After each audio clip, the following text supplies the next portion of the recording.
I know that the more we watch videos like these, the more sorrow we feel. However, seeing these countless examples of Uvalde police failing to act, failing to stop a shooter, failing to protect children just going to school, are important and vital to understanding modern day policing. They are not there to protect us. They are not there to serve us. They are there for many other reasons, whether it is perks of the job, upholding the status quo, protecting property, etc. Parents who have spoken out and have been public about the Uvalde Police Department's failures, let's just use that word again, are trying to silence them. Some have clearly felt intimidated by officers' tactics for calling out their shortcomings, as many should.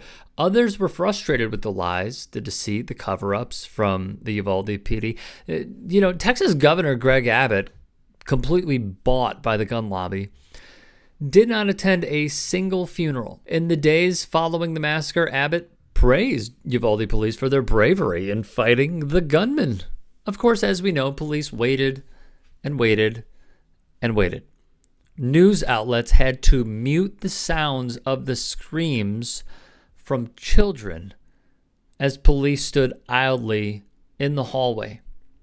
It's a tragedy, through and through. No officer who partook in this, including Police Chief Arredondo, should be employed.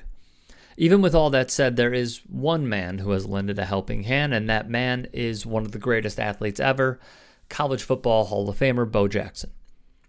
He helped pay for the funerals of the 19 children and 2 teachers killed in the Uvalde school massacre in May, revealing himself as one of the previously anonymous donors who covered costs for families after one of the deadliest classroom shootings in U.S. history.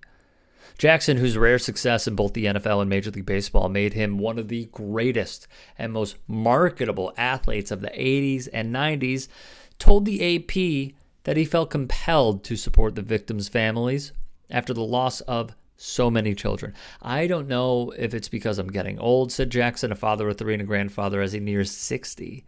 It's just not right for parents to bury their kids. It's just not right. I know every family there probably works their butts off just to do what they do. The last thing they needed was to shell out thousands of dollars for something that never should have happened. Jackson told the Associated Press of a personal connection with Uvalde, a town he's passed through and stopped in multiple times, and called a place that sticks in your mind.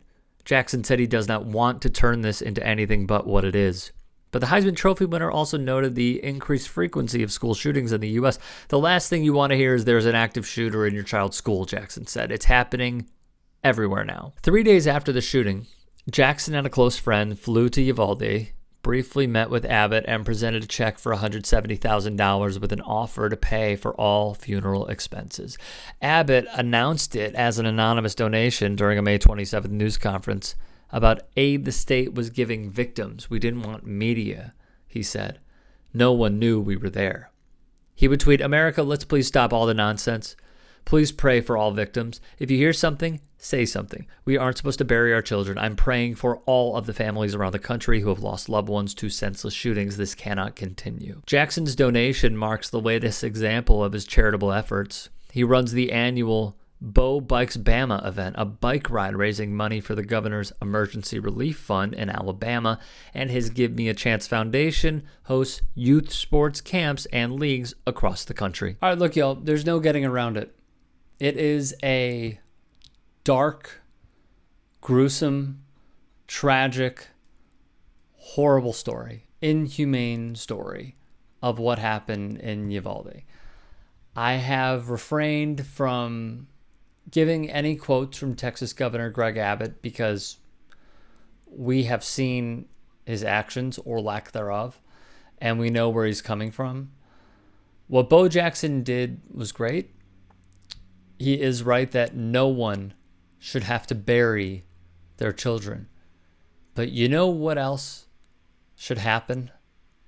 Police being accountable for their shortcomings, for their malfeasance, for them not acting, for them not protecting, for them not barging in, for them not doing anything other than what they did. We've gone over police brutality a lot on this show because there were many athletes who told us that this is happening and we need to start listening. But now I think it's woken up many with Uvalde, with Highland Park, with Buffalo, with El Paso. I mean, you could name any of these.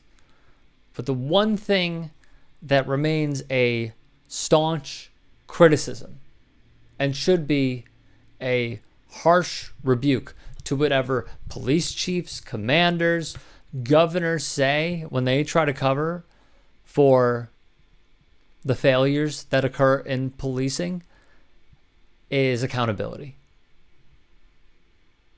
It's accountability. And hopefully we get that.